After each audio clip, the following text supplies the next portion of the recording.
Alright, we're going to look at some footage on the Bulls, mainly their passing and their defense that has led to them being 4-0 so far.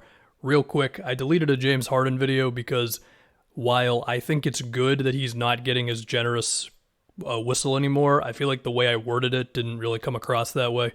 Anyway, on to the Bulls. The reason their defense has been so good early on is because they're getting a lot of steals, mainly Lonzo, Caruso, and Vooch, and they're not fouling a lot. And actually, in the first possession of the game, we got one of those Vooch steals on Anunoby. So Patrick Williams stays on Anunoby's hip the whole time. Vooch goes into a little bit of a drop. There we go.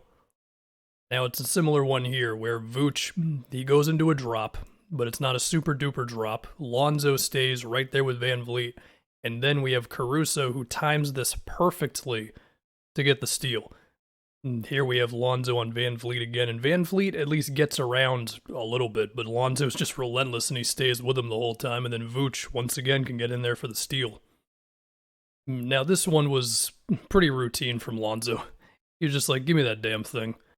Now on this one, it's actually more so DeRozan and LaVine. You know, DeRozan denies the initial thing, and then LaVine does a good job fighting around the screen and sticking with Scotty Barnes, and then that's a bad pass out of bounds. Here's another one of Lonzo just locking up Van Vliet, stops his momentum, and then Patrick Williams forces it out on Anunoby. This will be the last one that I show you. This one just seems unfair for Van Vliet given his height. He's got Alize Johnson and Caruso on him. Alize Johnson switches. Caruso still shading him. Troy Brown is going to dig in. So, I mean, you know, Svi Mikhailuk is open on the other side of the court, but the Bulls have just committed so hard to Van Vliet that he's already screwed pretty much. And then LaVine just gets in there for the steal. Now let's look at some of the Bulls' assists. The big thing here is that Lonzo is the one who initiates the drive inside, because that's always been a little bit of a question with Lonzo, like how often is he just going to aggressively go to the rim? And when he does that, what ends up happening? Swing offense, DeRozan's open, DeRozan shooting a three, that's always fun. Another one where Lonzo is looking to attack. He gets by Scotty Barnes here, and Vooch is right there for a little flip shot. Now, this play to me, it looks like a play that I think everybody thought of pretty early once this team was put together, where you have Lonzo up top, DeRozan off of a Vooch screen into the Vooch pick and pop. Now, this one was really good. We get a DeRozan post up, and we've got Vooch spotting up, so he's already kind of got that option. Then we have Lonzo, who comes up here, which gets Van Vliet moving, and then Caruso can cut inside.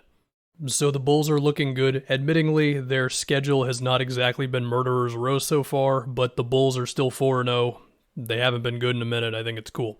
Now let's go to the Blazers, and the two things with them are Dame can't make a three right now, and Chauncey is taking on a more aggressive defense. Looked bad against the Kings, they got torched against the Clippers, and they blew out the Suns, so I have no idea. And the best way to look at that aggressive defense is just to look at Harrison Barnes' threes in the first game they played against the Kings. So Barnes sets a screen, and right away, it's just a whole mess of dudes around De'Aaron Fox, and then CJ's got to go get Harrison Barnes. This one is pretty similar. Barnes sets a screen for Fox. CJ and Dame go to him. Just way too easy. And now here's another one. Buddy Hield gets a screen from Tristan Thompson. Zeller and Nasir Little meet him at the ball. And then from there, it's just basic swing offense. Look for the open shot, and can you close out to him? And, well, there you go. Look, offensively, we have to assume the Blazers will be all right. They've been a top 5 offense for 3 years in a row. That's not me just saying that. You can go check Basketball Reference. But they've also been a bad defensive team for a few years now as well, and it's not starting off too hot.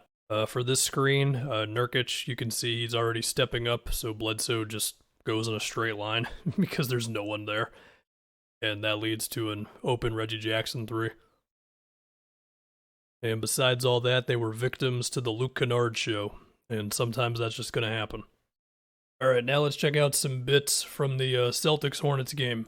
Can the Celtics just have like a boring game? I guess they did. They beat the Rockets, and that was alright. Anyway, Tatum pick and roll up top. Great pass to Marcus Smart. Jason Tatum pick and rolls. What do we think? Yay, nay? I'm certainly okay with it. Now we get another Tatum Time Lord pick and roll. This one was beautiful. Just lob it up to him. Tatum's throwing to the corner. He's lobbing up to the big guy. It's everything I could have asked for. But of course, LaMelo wanted to make my day difficult, so he had to keep making freaking contested threes. But then in the overtime, we get a Miles Bridges turnaround jumper. Are we going to get that from him now too, besides just his improved ball handling? I really liked this play. I thought it was interesting. It was Schroeder setting a screen for Jalen, and then Schroeder getting open from 3 off of it. Anyway, Lauri Markkanen demolishes Nikola Jokic. How many people had Lauri Markkanen signed up as the first real big dunk of the year? Because I know I did. Oh yeah, there was also Jalen on Miles Bridges. Literally from the game I just watched. Evan Mobley alters 4 straight shots and forces a turnover. You could show me Evan Mobley defensive highlights all day. Where is he? He's on Aaron Gordon right now. Stays with him, doesn't foul, because of course he never fouls. All ball. Oh, it's all in one play. Oh, okay. I thought we were gonna get like a compilation. Okay. So he's just a menace around the rim. Now he switched on to Will Barton. When was the last time a rookie got all defense? I'm just asking.